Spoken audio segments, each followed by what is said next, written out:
Dari jam berapa kumpul? Jam 9.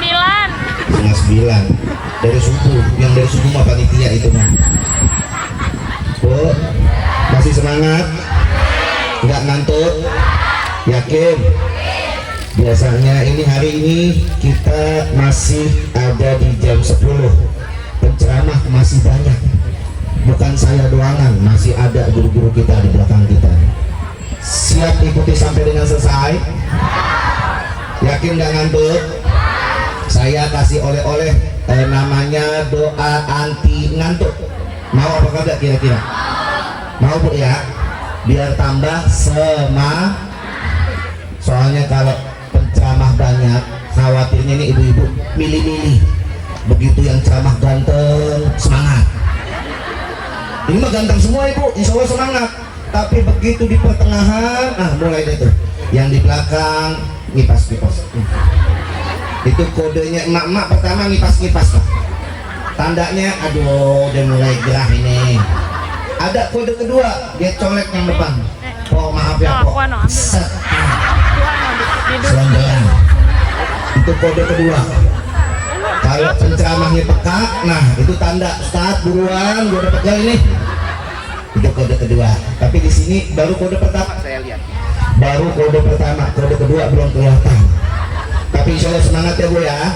Nih saya titip doa anti ngantuk buat emak-emak semua. Bapak-bapak mah kagak usah ngikutin dah. Bapak-bapak jangankan buat ngaji, kalau buat nonton bola aja pada kuat, apalagi ngaji ya Bu ya. Ikutin ibu ibu. Bismillahirrahmanirrahim. Allahumma la tuqsa la ngantuk dipaksa. Dipaksa aja. Emang kalau depan mama kudu begitu Pak. Kita kudu ada intermezzo. Kita kudu bikin ketawa dulu, mesti dibikin girang hatinya. Kalau kagak, ini kita ceramah lurus, matanya pada ikutan lurus Pak. Bu, yang tadi doanya doa bercanda. Doa apa? Bercanda, bercanda. Yang ketawa girang kelihatan mama TikTok. Ini sekarang doa yang serius. Saya mau ajarin doa yang serius. Mau nggak doa yang serius? Ini doa dibaca kalau misalkan kita lagi baca Quran baru seayat dua ayat udah ngantuk. Mau tahajud baru ambil air wudhu udah ngantuk. Mau ngaji baru masuk pintu majlis taklim udah ngantuk. Nah ini doa insya Allah doa anti ngantuk yang diajarkan oleh guru-guru kita. Ikutin semuanya. Allahumma inni a'udzubika min ainin la tashba minan naum. Artinya ya Allah aku berlindung kepadamu dari jahatnya mataku yang sering mengantuk. Udah dibaca doanya barusan. Insya Allah ini malam sampai 1:30 ibu-ibu kagak tidur biar pada begadang. Baik, kita awali dengan saling memberi dan menjawab salam. Mudah-mudahan saya beri salam, ibu-ibu semua, bapak-bapak menjawab dengan ikhlas. Kalau jawab ikhlas, artinya menjawab dengan kompak dan suara yang keras. Insya Bismillahirrahmanirrahim. Assalamualaikum warahmatullahi wabarakatuh.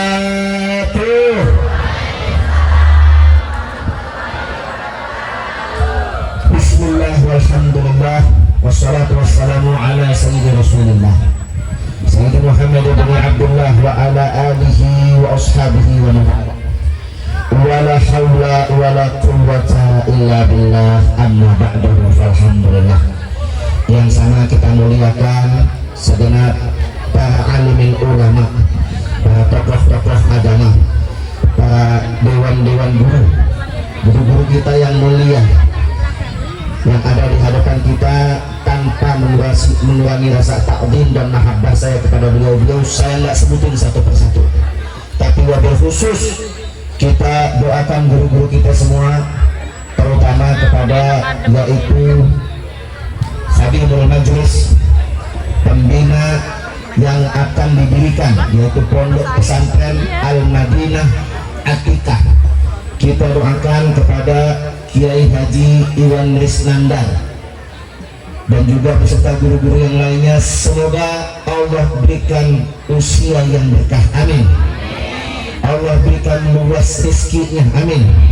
Allah sehatkan badannya, amin. Allah berikan kekuatan istiqamah untuk membimbing kita semua, amin ya rabbal. Salam selanjutnya saya tujukan kepada seluruh jamaah hadirin hadirat, muslimin muslimat, mukminin mukminat, ayahanda dan juga ibunda, juga adik-adik tercinta. Mudah-mudahan duduknya kita, kumpulnya kita mendapatkan pandangan rahmat dan barakah dari Allah Subhanahu wa taala, amin.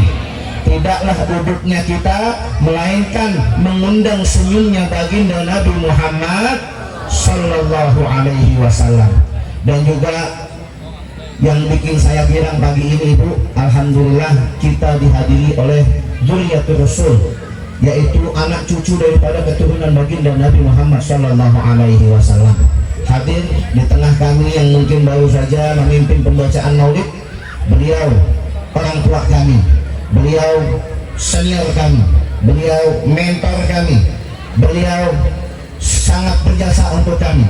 Al-Habib Abdurrahman bin Fadil bin Hasan bin Utsman bin Aqil bin Yahya, Habib Abdurrahman bin Yahya. Beliau adalah cucu langsung daripada Habib Utsman bin Yahya Mufti Betawi. Alhamdulillah. Bu, tahu Habib Utsman Mufti Betawi? Ibu-ibu, kalau kita ngaji sama kiai-kiai di Jakarta dan sekitarnya, Jabodetabek, mustahil sanad keilmuan beliau tidak menyambung kepada Habib Utsman bin Yahya. Jadi kalau ada kiai, itu kiai berkeliling Jakarta, Jabodetabek, tapi dia punya sanad guru keilmuan nggak nyambung, itu mustahil. Kenapa? Karena Habib Utsman bin Yahya satu-satunya ulama yang pantas menyandang gelar Mufti Betawi. Alhamdulillah. Dan juga sekaligus beliau adalah adik ipar dari guru saya langsung, Habib Muhammad Rizik bin Husain Shihab. Nah ini adik ipar beliau. Kakak beliau istrinya Habib Rizik Shihab. Alhamdulillah. Alhamdulillah beliau hadir. Saya bilang emang Pak Bu, kalau maulid di dekat rumah enak ya. Saya rumah tumbang di situ tuh, di depan jembatan JO. Mulai dari ini acara cek sound saya udah denger di rumah. Cek sound, udah mulai cek sound. Baca qasidah nih anak-anak hadir, udah mulai qasidah. Begitu MC pembuka, baru saya mandi. Enak banget ya. Begitu kedengeran ya Nabi salam, mahalugian baru gua berangkat. Masya Allah. Bu, alhamdulillah. Dan juga saya kayaknya lihat di belakang itu ada guru saya juga, Ustadz Badrul Zaman. Iya salam, dia duduknya di belakang. Ustadz kemari sini di atas. Iya salam. Beliau Ibu guru kami juga tinggalnya di dekat-dekat mari nih, di GCP juga di perumahan bawah nih. Ada di situ anak santrinya banyak. Beliau mengajarkan santri-santri juga. Beliau ini seorang ustadz dan juga ngajar juga di Pondok Pesantren Al-Khidmah kalau nggak salah. Alhamdulillah ada di belakang, nggak mau ke depan. Masya Allah, tawaduk Ibu ya. Alhamdulillah. Pagi hari ini kita berkumpul dan dikumpulkan oleh Allah Subhanahu wa Ta'ala. Mungkin kalau kita lihat, kita datang ke sini karena melihat undangan, betul Bu? Kita datang ke sini karena diundang sama kawan-kawan kita, betul Bu? Kita diundang sama Ustadz kita, Ustadz Iwan. Tapi hakikatnya kita bisa duduk ke tempat ini, hakikatnya kita bisa berkumpul pada pagi hari ini adalah undangan dari Allah Subhanahu wa Ta'ala. Dan memang Nabi Muhammad yang kepengen kita duduk dan membaca maulid Nabi Muhammad untuk beliau. Alhamdulillah. Bu, ini hari bulan Rabiul Awal banyak orang pada gelar maulid, betul? Pada ikut datang apa enggak? Bohong. Datang apa enggak? Bohong. Kemarin saya bikin maulid depan rumah, depan jembatan JO, kagak ada yang datang. Ada beberapa doang, tapi kayaknya kagak datang nih, wajah-wajahnya ini nggak kelihatan ah. Jadi alhamdulillah memang begitu masuk bulan Rabiul Awal, Allah berikan kabar gembira untuk kita semua umat Islam. Kenapa? Di bulan itu dilahirkannya kita punya Nabi, baginda Nabi besar Muhammad Sallallahu Alaihi. Terus kenapa kita mesti gembira? Kenapa kita mesti bahagia? Karena Allah yang perintahkan. Saya mau baca ayat, bantuin ya. Jadi kalau ada qori baca ayat, bapak ibu biasanya kita kudu nyambut. Bismillahirrahmanirrahim. Nyambut dah. Allah. Bisa? Ini saya mau baca nih. Tapi tolong disambut dengan ikhlas. Kita sebut siapa nama pemilik firman, yaitu Allah Subhanahu. Ayo coba kita cek suaranya. Cek suara, cek semangat. Bismillahirrahmanirrahim. Biar kompak, begitu tangan saya ke tengah habis. Biar kompak, habisnya biar sama-sama. Setuju Bu? Ayo. Bismillahirrahmanirrahim.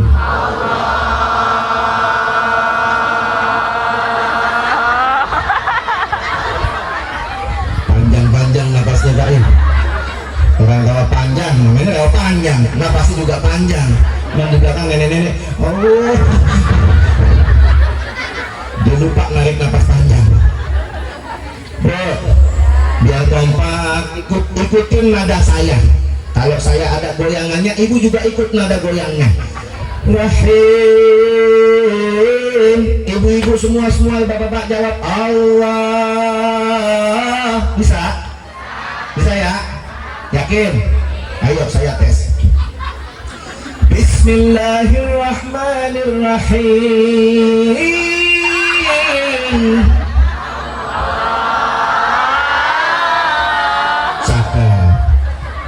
Ulang-ulang.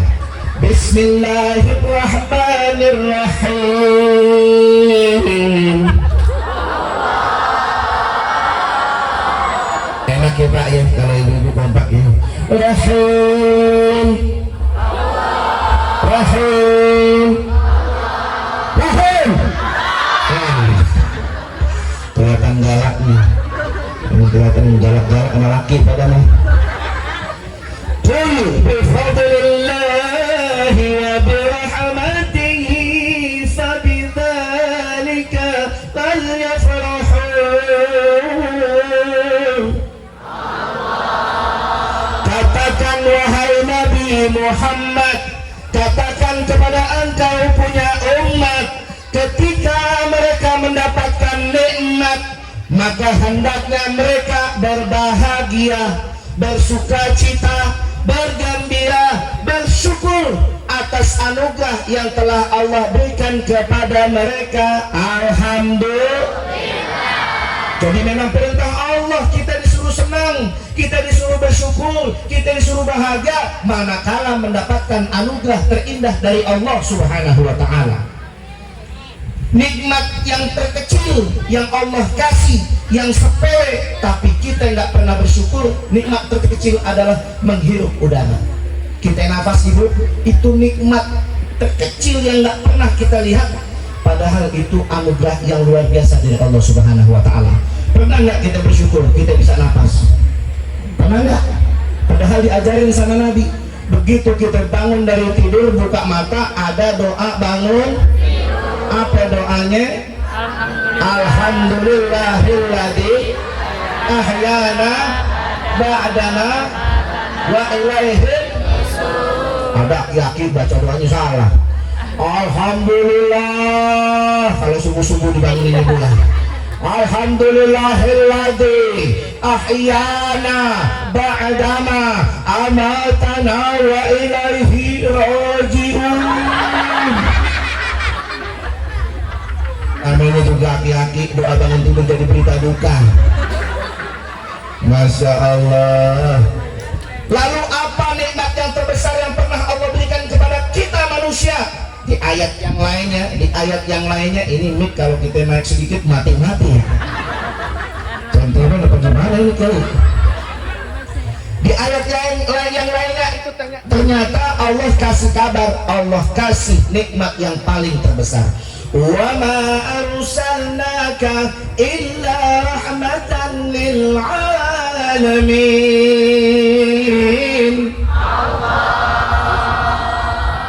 Dan tidaklah aku terus engkau wahai Nabi Muhammad, aku turunkan engkau wahai Rasulullah ke atas bumi ini melainkan sebagai bentuk rahmat, sebagai bentuk kasih sayang, sebagai bentuk kelembutanku kepada seluruh alam jagat raya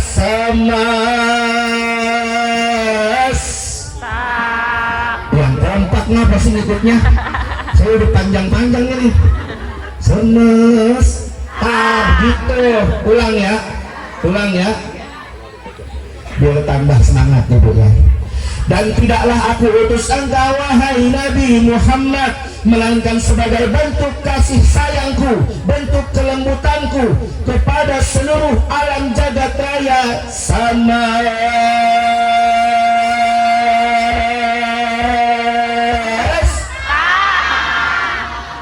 kompak bah, habis lagi suara di depan airnya bening-bening semua.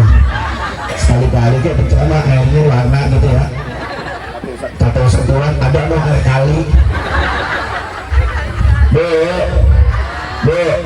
jadi emang ini hari kita disuruh girang, disuruh gembira, disuruh bahagia. Siapa yang nyuruh? Allah yang nyuruh kita bahagia atas lahirnya kita punya Nabi, atas diutusnya kita punya Nabi, yaitu baginda Nabi besar Muhammad.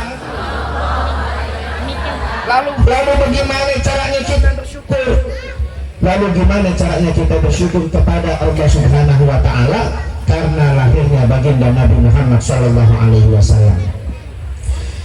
Perbanyak sholawat, jalankan sunnah-sunnah, lalu berkhidmah kepada umatnya Nabi Muhammad. Bu, kita pada cinta sholawat nggak? Yakin pada cinta sholawat? Allahumma sholli ala sayyidina Muhammadin tibbil qulubi wa afiyati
kalau semua adalah jamaah ini, bapak-bapak, ibu-ibu, adik-adik adalah pecinta sholawat. Alhamdulillah. Bu, cakep udah kalau jadi pecinta sholawat. Sholawat apa aja apa? Iya bu ya. Coba terusin lagi sholawat saya. As'adul ayyam yawmun janabihi Muhammad. Ini model-model begini susah ya bu ya, apanya mah yang viral-viral doang ya. Katanya yang di sana ini generasi TikTok ini nih pada ya Allah, biarkan cinta tumbuh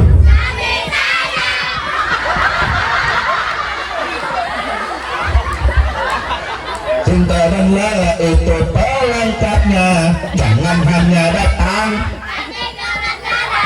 Aku. Ini anaknya satu nih. Masya Allah. Ini model-model begini nih Bu, ini kalau ngelamunnya begini ngelamunnya nih.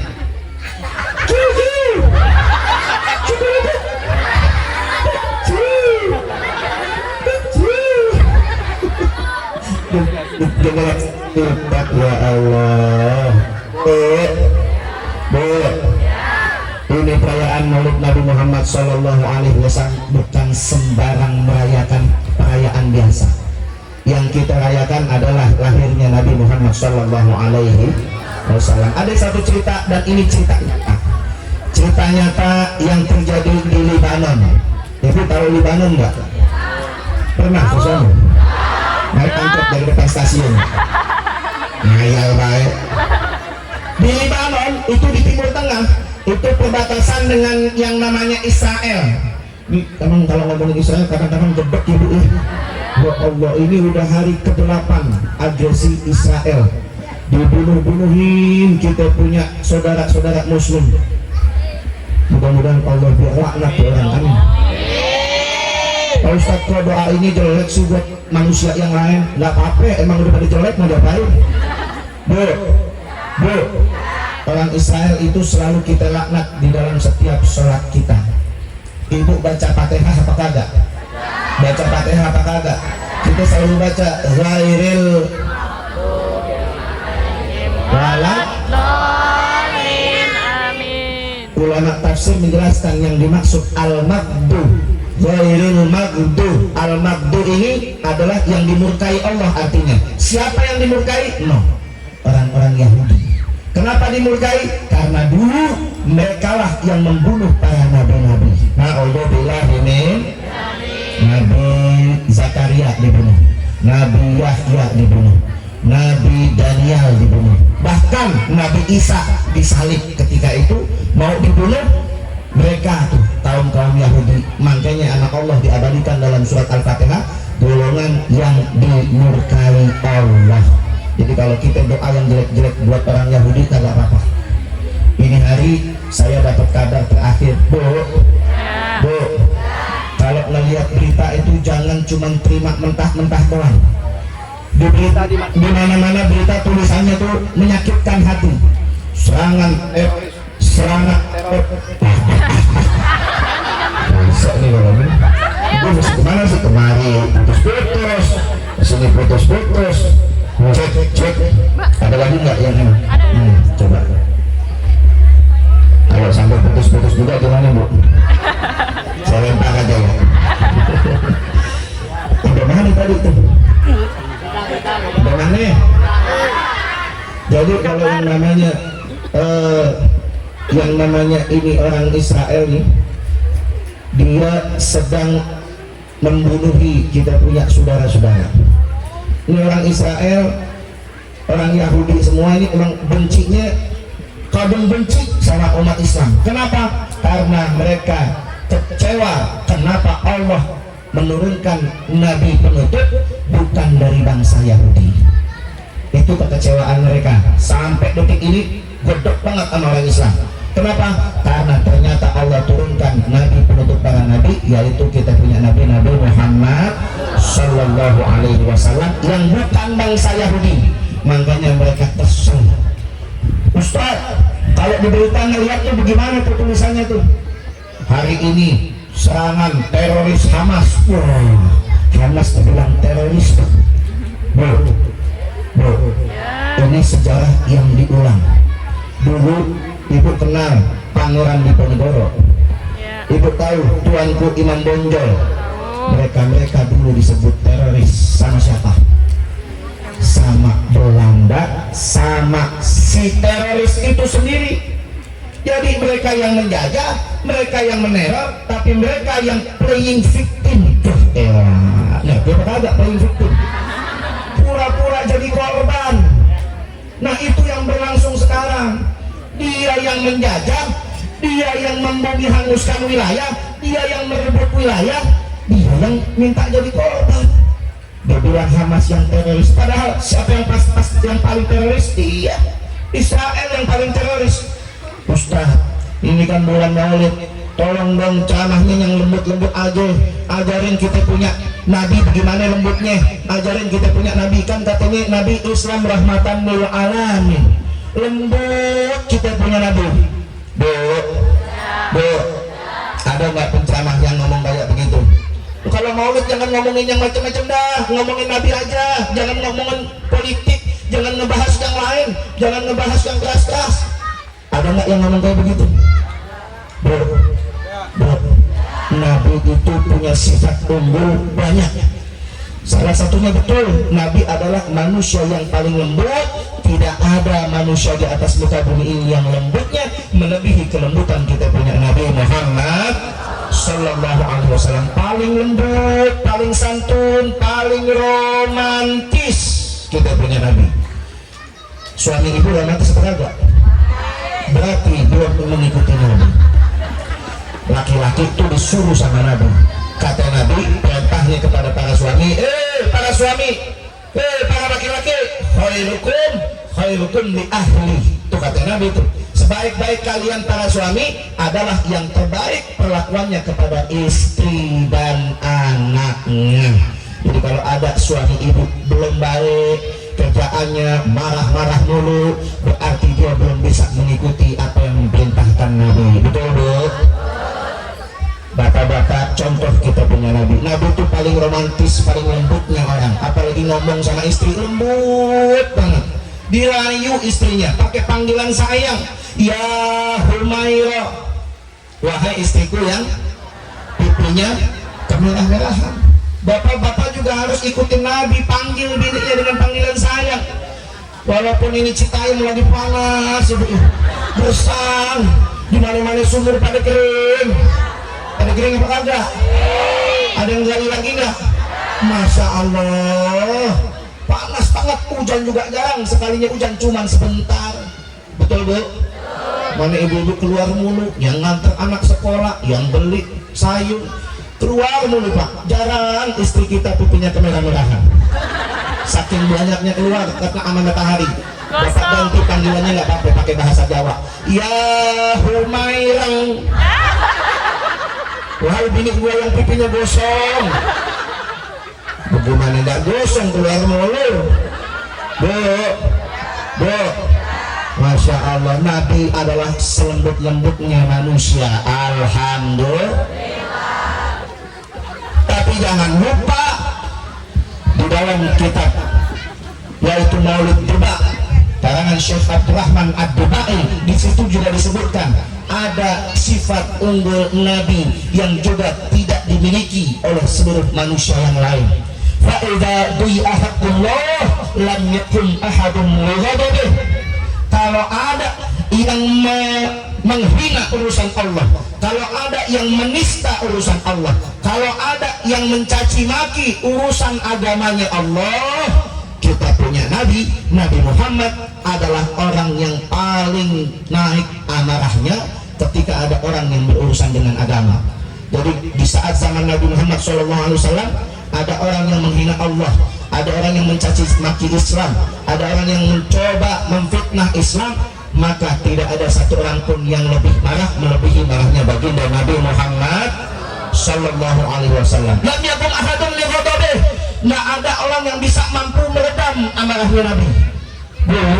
Tidak disebutkan tidak ada orang yang sanggup menurunkan amarahnya Nabi ketika Nabi sedang marah, ketika dia melihat agamanya Allah sedang dinista, Allah sedang dicaci maki, Allah sedang difitnah.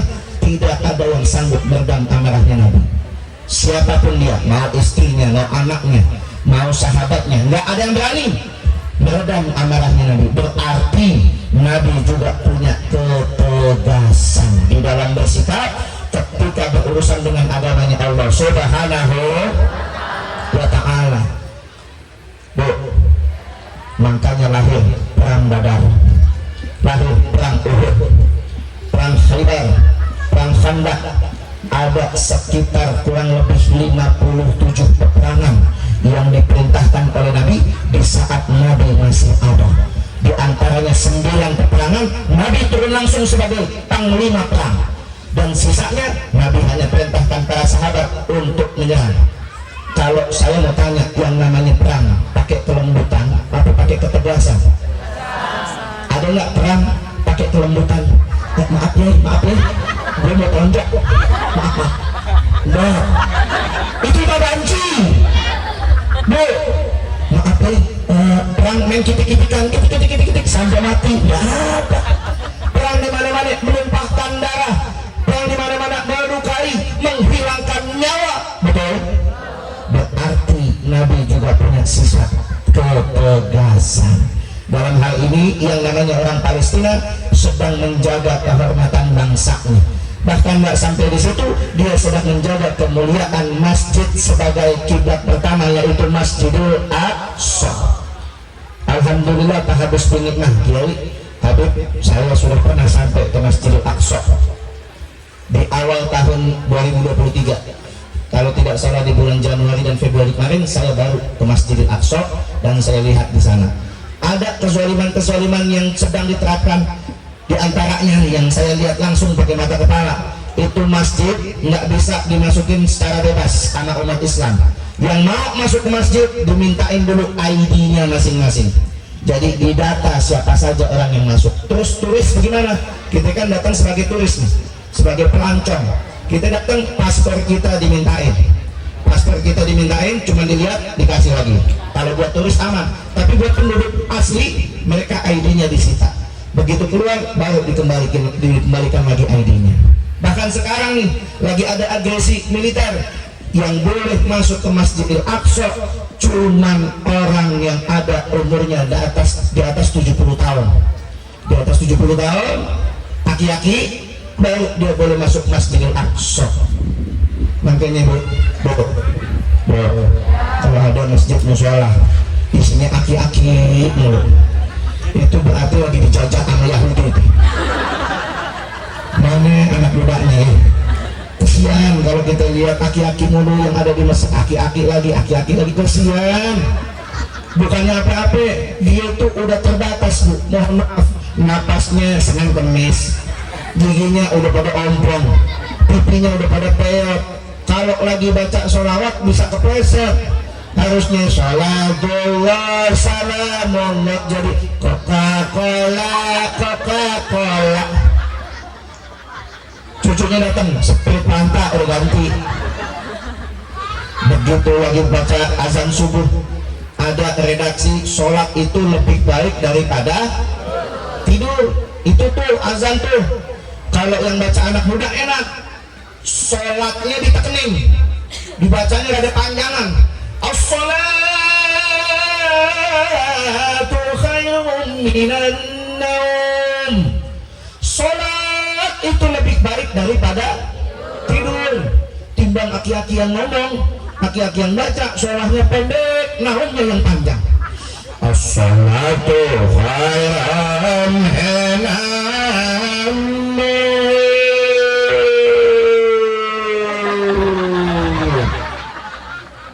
Sholat itu lebih baik daripada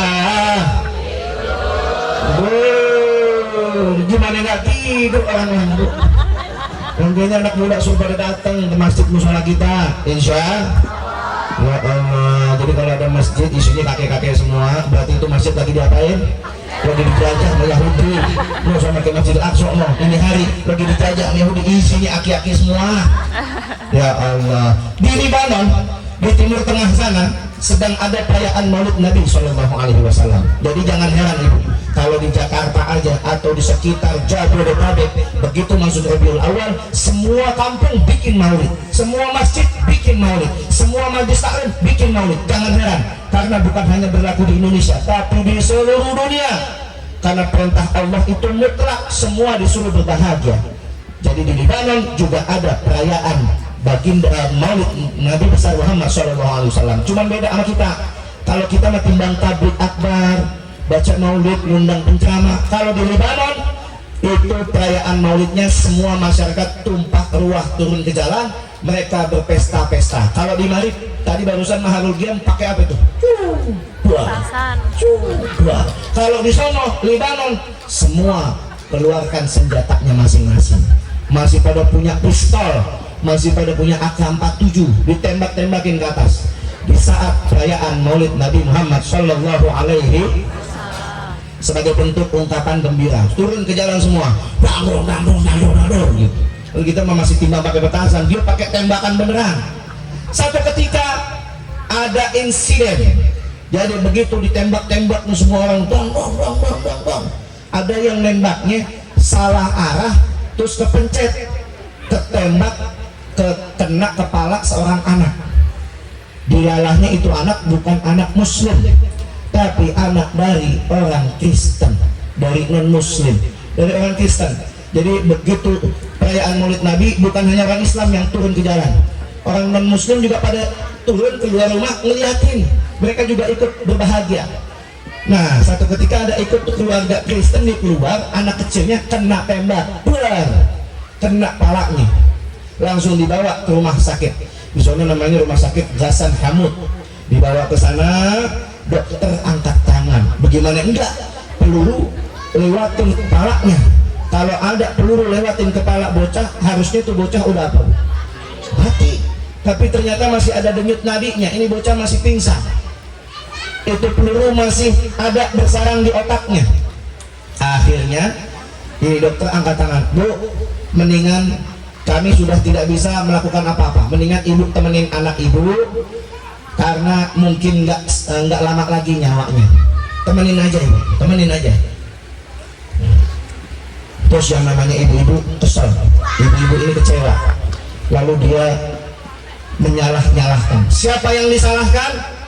Yang disalahkan kita punya Nabi Muhammad Sallallahu Alaihi Wasallam. Dia teriak sendiri, kesel nih ibu, namanya anaknya kena peluru, dia kesel. Muhammad, anta Muhammad. Dia ngomong, mana nih yang namanya Muhammad? Mana yang ngaku Nabi? Di mana lo? Mana lo Muhammad? Nih kelakuan umat lo nih, kelakuan umat lo nih. Mereka lagi keluar, turun ke jalan merayakan hari lahir lo. Mana lo yang ngaku Nabi? Mana? Anak gua kena gara-gara umat lu. Kira-kira begitu. Setelah itu dia masuk ke dalam kamar anaknya. Ternyata ada keajaiban. Begitu dia buka pintu kamar anaknya, anaknya lagi duduk. Anaknya lagi duduk, lalu tersenyum ceria bahagia. Ibunya kaget. Kata dokter sudah di penghujung nyawa. Dokter nggak bisa lagi menolong dia. Tapi tiba-tiba dia masuk di dalam keadaan anaknya sedang duduk, bahkan tersenyum. Langsung dipeluk ini anak. Binti, limada ya binti, anakku, ada apa kok kamu bisa bangun? Kamu tuh tadi pingsan loh, pala kamu kena peluru loh. Ternyata ini anak ngomong, tadi aku diusap-usap ibu, aku diusap-usap lalu aku dibangunkan dan aku dihibur. Sama siapa? Sama yang sedang dirayakan sama umat Islam. Ibu ngomongnya ini orang namanya Nabi Muhammad. Nabi Muhammad ternyata datang memenuhi panggilan seorang ibu yang bukan dari umat Islam. Nabi Muhammad ternyata datang bukan dari panggilan hati, datang dari panggilan kekecewaan. Ada seorang ibu yang kecewa besar karena anaknya yang terluka. Jadi bukan dari panggilan hati, melainkan panggilan benci, panggilan kesal, panggilan kecewa, panggilan amarah. Nabi datang. Lalu nggak sampai di situ, Nabi sembuhkan seorang anak yang bukan orang Islam, bukan anak yang diajarkan sholat, bukan anak yang diajarkan baca Quran. Bapak Ibu yang dimuliakan Allah Subhanahu Wa Taala, Nabi bisa hadir dan menyembuhkan orang yang tidak sama dengan umat Islam, jauh dari umat Islam. Lalu bagaimana dengan kita? Barusan kita mahalugian, kita panggil Nabi, ya Nabi, salam alaika. Banyak di antara kita yang sambil merem, sambil ngebayangin, sambil bayang-bayang ya Rasulullah, sambil meluapkan rindu, pakai hati bukan pakai rasa benci, pakai cinta bukan pakai rasa kecewa, pakai rindu bukan pakai rasa amarah. Lalu kita sanjung-sanjung kita punya Nabi, kita bersolawat kepada Nabi, dan kita termasuk umatnya Nabi yang mengikuti setiap apa yang diajarkan Nabi. Kita ikuti sholatnya Nabi, kita ikuti zakatnya Nabi, kita ikuti sedekahnya Nabi, kita ikuti ilmu-ilmunya Nabi. Kalau saja untuk orang yang non-muslim Nabi datang memenuhi panggilannya, walaupun orang itu memanggil dengan perasaan benci dan marah, Nabi datang. Bahkan Nabi menyembuhkan seorang anak yang tidak pernah diajarkan sholat. Lalu bagaimana dengan kita umat Islam yang begitu masuk Rabiul Awal kita berkumpul berbahagia, kita rayakan Maulid Nabi Muhammad, kita baca sholawat, kita luapkan rindu kita luapkan cinta kita kepada Nabi Muhammad Sallallahu Alaihi Wasallam. Kita ajak anak-anak kita kenalkan kepada Nabi-Nya, kita kenalkan kepada keluarga sahabat Nabi. Lalu bagaimana yang akan kita tanya dari perhatiannya Rasulullah Sallallahu Alaihi Wasallam? Maka yakin Bapak Ibu yang dimuliakan Allah, ma min ahadin yusallimu ilayya illa raddallahu alayya ruhi hatta arudda alaihi salam. Nabi menyebutkan, maka tidak ada satupun di dunia ini ketika dia mengucapkan salawat dan salamnya kepadaku, sabda Nabi langsung beliau mengatakan, kalau ada orang di muka bumi ini bersalawat dan salam kepadaku, illa raddallahu alayya ruhi hatta arudda alaihi salam, melainkan Allah izinkan ruhku kembali untuk aku bisa jawab sholawatnya langsung. Jadi Bapak Ibu, kita bersolawat, intinya kita sedang dijawab langsung dan disambut oleh baginda Nabi Muhammad Sallallahu Alaihi Wasallam. Bu, kalau kita sedang menyatakan cinta, lalu cinta kita berbalas, senang atau enggak? Kalau kita sedang meluapkan rindu kita dibalas oleh orang yang kita rindui, bahagia atau enggak? Bahagia. Dan saat ini kita harus pasang keyakinan bahwasanya kita luapkan rindu kita kepada Nabi, kita luapkan cinta kita kepada Nabi, berbalas. Bahkan tidak ada manusia yang sanggup membalas cinta seseorang melebihi cintanya Nabi kepada umatnya. Alhamdulillah, ya Allah, 1 jam saya ngomong, Bu. Masih banyak guru-guru kita, masih banyak kiai-kiai kita, masih banyak ulama-ulama kita yang harus kita dengarkan petuah-petuahnya mengenai hikmah Maulid Nabi Muhammad SAW. Saya juga kebetulan ada agenda lain. Seharusnya siang ini saya sudah berangkat ke Kalimantan Tengah. Mungkin ibu-ibu ada tetangga saya kali ya, udah tahu ya. Saya baru pulang dari Sulawesi Tengah. Saya baru pulang kemarin, baru pulang dari Sulawesi Tengah seminggu. Di Sulawesi Tengah saya sekeliling di mana, di daerah Luwu, Binjai. Sebelum dari Sulawesi saya baru pulang dari Riau, keliling Teluk Kuantan, Rengat, Tembilahan, seminggu juga di sana. Sebelum dari Riau saya baru dari Palembang. Ini bini di rumah kita tinggal mulu. Mungkin ada sih temen istri saya kali ya, tanyain dah, ditinggal mulu. Setiap saya pulang, Bu, mukanya ditekuk. Makanya jadi laki kudu sering-sering pinter ngayuh istri ya, Bu, ya. Begitu saya pulang, Umi, I love you. Alhamdulillah, rayuan saya dibalas, Abi, I love you, aku sayang kamu. Saya bilang begitu istri saya, Umi, aku sayang kamu. Kata istri saya begini, aku sayang duitmu. Kacau. Tapi alhamdulillah, Bu, kalau jadi istri penceramah emang udah harus terima nasib, ditinggal. Istri saya kebetulan orangnya mandiri, dia pandai cari uang sendiri, Bu. Jadi kalau saya tinggal, saya nggak khawatir. Dia orangnya begitu, emang pandai cari uang sendiri. Begitu saya pulang dari luar kota, saya capek, ngantuk, tidur. Di saat saya tidur, dia situ, di situlah dia cari uang sendiri. Dia cari-cari di kantong gamis saya, dibuka-buka tas saya, dompet, lihat, pandai cari uang sendiri ya, Bu, ya. Ini suara gua nyampe ke situ. Maafin ya, Mi, ya.